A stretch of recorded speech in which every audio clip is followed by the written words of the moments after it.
Welcome students. आशा है कि आप सब लोग स्वस्थ होंगे। आज मैं प्रभा परगाई आप लोगों के लिए समास व्याकरण में समास लेकर प्रस्तुत हुई। तो आज का हमारा जो टॉपिक है वो है समास। जैसे कि पहले भी आपको कक्षाओं में पढ़ाया गया है कि समास आपने पढ़ा है, पढ़ते हुए आप आए हैं, तो फिर भी कई बार समास में कई बच्चे कंफ्यूजन करते हैं। तो आज आपको समास पढ़ाऊंगी मैं। सबसे पहले बच्चों, समास क्या है? कोई भी चीज सीखने से पहले हमें यह सीखना होता है कि जो चीज हमें टॉपिक में दी है उसका क्या अर्थ है। तो आज मैं आपको बहुत इजी तरीके से समास बताऊंगी, आप ध्यान से देखेंगे। तो समास की जो डेफिनेशन होती है बच्चों, समास दो या दो से अधिक शब्दों के मिलकर एक नए शब्द का निर्माण होता है। समास में क्या होता है? दो या दो से अधिक शब्द मिलते हैं और दो या दो से अधिक शब्दों के मिलने से एक नए शब्द का निर्माण होता है, उसे समास कहते हैं। तो ये जो परिभाषा मैंने आपके यहाँ पर समास की लिखी है, इस परिभाषा को मैं आपको एक इजी उदाहरण से बताऊंगी। जैसे पहला उदाहरण, मैंने यहाँ पर एक उदाहरण लिखा है, गंगा जल। तो बच्चों मैंने यहाँ पर लिखा गंगा जल, आप लोग देख रहे हैं गंगा जल। तो मैंने परिभाषा में लिखा है दो या दो से अधिक शब्दों के मिल, यानी कि दो शब्द। अब आप जब इसको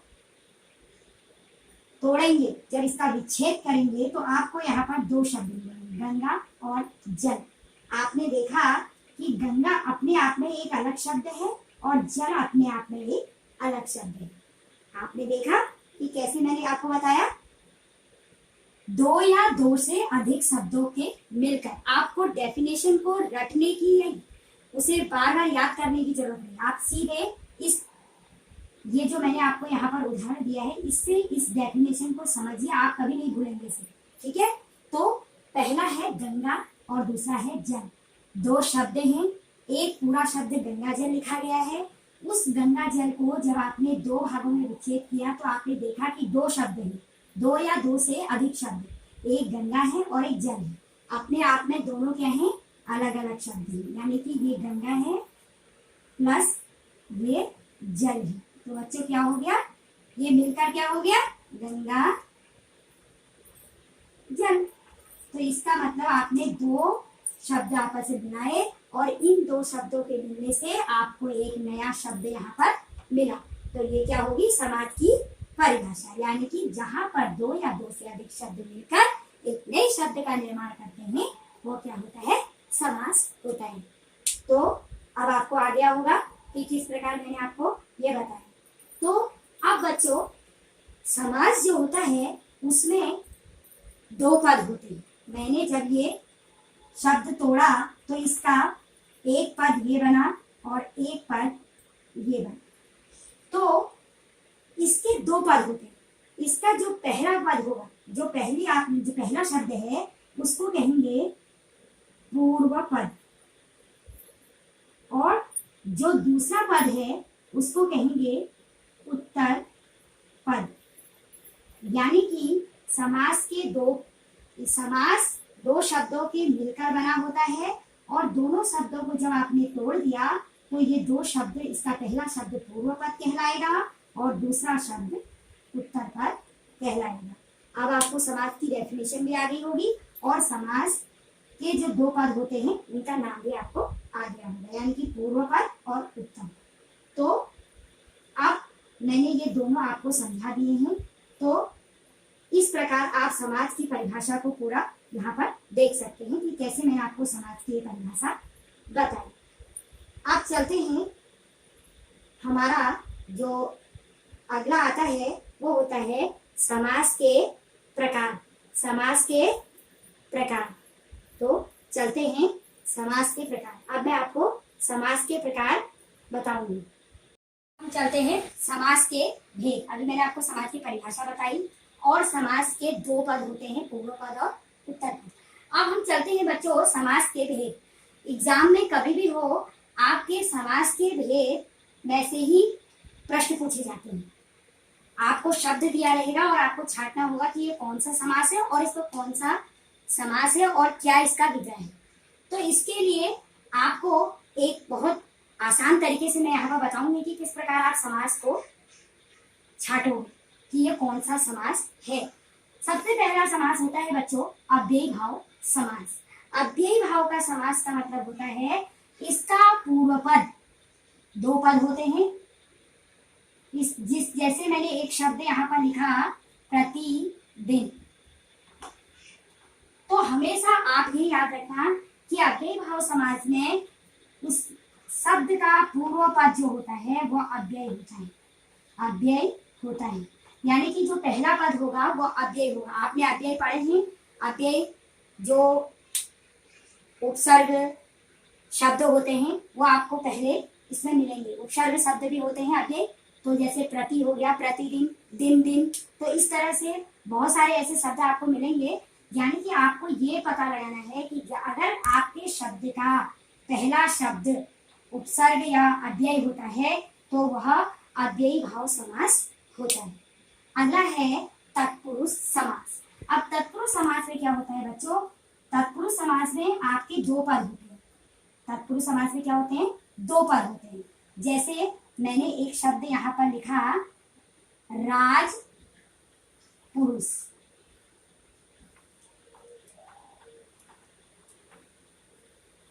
राज पुरुष, तो राज पुरुष क्या है, राजा का पुरुष, राजा का पुरुष। अब तत्पुरुष समास की पहचान ये होती है कि तत्पुरुष समास में परसर्गों का लोप होता है। यानी कि यहाँ पर जब आप किसी चीज का विग्रह करेंगे, विग्रह करना होता है कि जब आप इसका विग्रह करेंगे, जैसे मैंने राजपुत्र लिखा, तो इस राजपुत्र को आप जब विग्रह करेंगे तो यह हो जाएगा राजा का पुत्र। यानी कि इसमें परसर्ग छुपे हुए होते हैं। परसर्ग जैसे आप कारक चिन्ह जो होते हैं वो इसमें छिपे हुए होते हैं। जब आप इसका विग्रह करेंगे तो विग्रह करने पर आप बोलेंगे कि राजा का पुरुष। यानी कि जब आपने ये लिखा तो उस टाइम यहाँ पर का नहीं था, लेकिन जैसे आप इसका विग्रह करेंगे तो इसमें परसर्ग छिपे हुए होते हैं। ये तत्पुरुष समास की पहचान होती है कि इसमें जो परसर्ग होते हैं वो छिपे हुए होते हैं। एक छोटा सा उदाहरण मैं आपको यहाँ पर दूंगी। जैसे मैंने कहा रसोई, रसोई घर, रसोई घर। अब इस रसोई घर को जब आप विग्रह करेंगे तो ये विग्रह करने के बाद हो जाएगा बच्चों रसोई के लिए घर, रसोई के लिए, रसोई के लिए घर। यानी कि रसोई घर, रसोई के लिए घर। तो आपने देखा ये रसोई घर है। जब मैंने इसका विग्रह किया, समास विग्रह किया, तो ये हो गया रसोई के लिए घर। यानी कि यहाँ पर के लिए का लोप है, ये छिपा हुआ होता है। लोप मतलब छिपा हुआ होता है। तो ये तत्पुरुष शब्द की पहचान होती है कि जब भी आप इसका विग्रह करेंगे तो आपको परसर्ग छिपे हुए होते हैं। परसर्ग का मतलब कारक चिन्ह छिपे हुए होते हैं। अगला है कर्मधारय समास।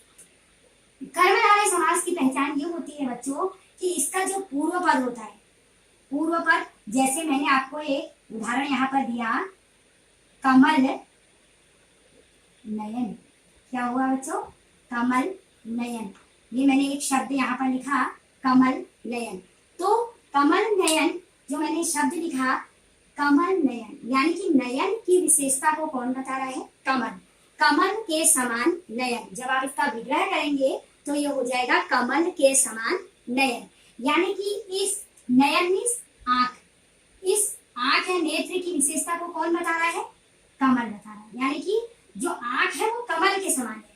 तो जो उत्तर पद होता है, पूर्व पद उसकी विशेषता को बताता है। यानी कि उत्तर पद की विशेषता को पूर्व पद बताता है, वहां पर कर्मधारय समास होता है। जैसे मैं आपसे कहूंगी काली मिर्च।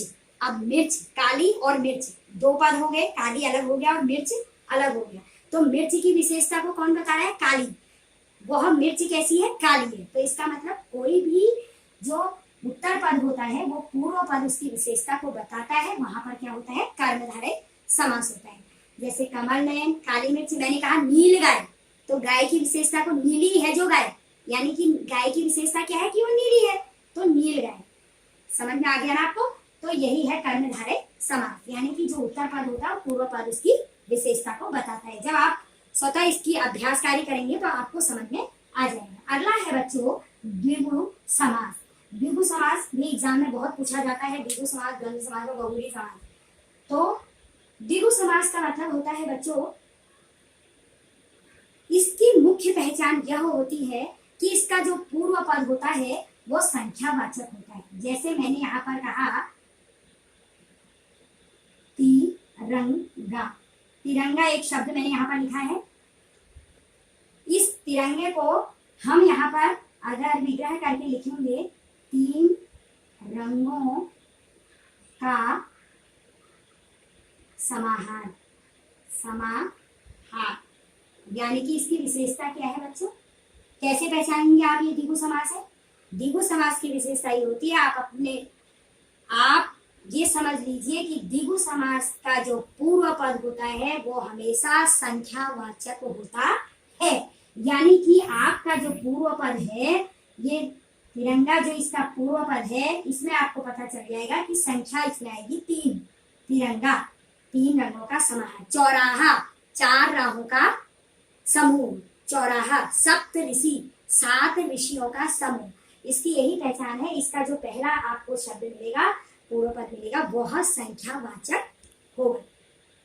अगला है बच्चों द्वंद्व समास। द्विगु और द्वंद्व दोनों में बच्चे कंफ्यूज करते हैं, लेकिन ये कंफ्यूजन की चीज नहीं है। आपको क्लियर मैंने बता दिया है कि द्विगु समास का हमेशा याद रखना कि पूर्व पद संख्यावाचक होता है। अगला है द्वंद्व समास। द्वंद्व समास का मतलब होता है यहाँ पर दोनों पद अपने आप में बराबर होते हैं। जैसे आपको पूर्व पद मिलता है वैसे ही यहाँ पर उत्तर पद भी। जैसे मैंने लिखा माता पिता, तो यहाँ पर द्वंद्व दोनों बराबर है, माता और पिता। इसमें आप विग्रह करेंगे तो और लग जाएगा। इसकी पहचान यही होती है कि आपको दोनों पद बराबर दिखाई देंगे और दोनों आपको बराबर रूप में दिखाई देंगे, और बीच में आपको जो ये डैश का चिन्ह दिखाई दे रहा है, इसको विग्रह करते समय आप और लिखेंगे। जैसे राधा कृष्ण, राधा और कृष्ण, तो ये कौन सा समास है? द्वंद्व समास। भाई बहन, दोनों एक पेयर के हैं तो भाई बहन। पति पत्नी, पति और पत्नी। तो इस तरह आपको द्वंद्व समास के उदाहरण में, द्वंद्व समास मैंने आपको क्लियर कर दिया। द्विगु का पूर्व पद संख्यावाचक होता है और द्वंद्व में दोनों पद क्या होते हैं? बराबर होते हैं, दोनों का अपना महत्व होता है। अब आपका लास्ट हो गया बहुव्रीहि समास। बहुव्रीहि समास बहुत ही इंपॉर्टेंट समास है और बहुत परीक्षाओं में ये पूछा जाता है। तो बहुव्रीहि समास जो होता है बच्चों, बहुव्रीहि समास का जो अर्थ है, जो मैं आपको बता रही हूँ, बहुव्रीहि समास में आपने क्या करना है, मैं आपको उदाहरण बताऊंगी बहुव्रीहि समास का। आप ध्यान से देखेंगे कि बहुव्रीहि समास में क्या है। बहुव्रीहि समास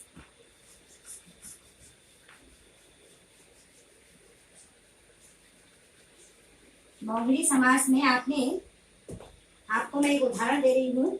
यहाँ पर मैंने लिखा पीतांबर। जब आप इसका विग्रह करेंगे तो ये हो जाएगा पीला है, पीला है अंबर जिसका, पीला है अंबर जिसका, पीला है अंबर जिसका। यहाँ पर कौन आ जाएंगे? श्री कृष्ण। बहुव्रीहि समास का आपको मैंने उदाहरण दिया है। पीतांबर एक शब्द लिखा है मैंने, इसका विग्रह करेंगे तो पीला है अंबर जिसका। स्वतः ही आपको एक तीसरा पद यहाँ पर मिल जाएगा, श्री कृष्ण। यानी कि यहाँ पर जब आप विग्रह करेंगे तो आपको अपने आप एक नया शब्द यहाँ पर मिल जाएगा, श्री कृष्ण। इसी तरह मैंने कहा पीतांबर के बाद लंबोदर, लंबा है उधर जिसका, कौन है? गणेश। तो इसी तरह आपको जो बहुव्रीहि समास है, बहुव्रीहि समास का यही है कि जब भी आप विग्रह करेंगे तो स्वतः ही आपको एक नया शब्द मिल जाएगा, और विग्रह करने पर इसका जो ये तीसरा वाला पद है इसको लिखना आपका जरूरी होता है, क्योंकि इसकी जब आप इसे लिखेंगे तभी ही ये सही माना जाता है। तो इसी तरह बहुत सारे ऐसे उदाहरण हैं, जैसे पीताम्बर, विषधर, विष को धारण करने वाला शिव। तो इसी तरह आप बहुत सारे चक्रपाणी, चक्र को धारण करने वाले विष्णु। तो इसी तरह आप बहुत सारे बहुव्रीहि समास के बहुत सारे उदाहरण हैं। तो इस तरह बच्चों आशा करती हूँ कि आप लोगों को समास और समास के भेद आपने सीखे होंगे, और इस तरह आप स्वयं भी अपने अभ्यास कार्य के दौरान इनका अभ्यास करते रहेंगे तो आपको समझ में आसानी से आ जाएंगे।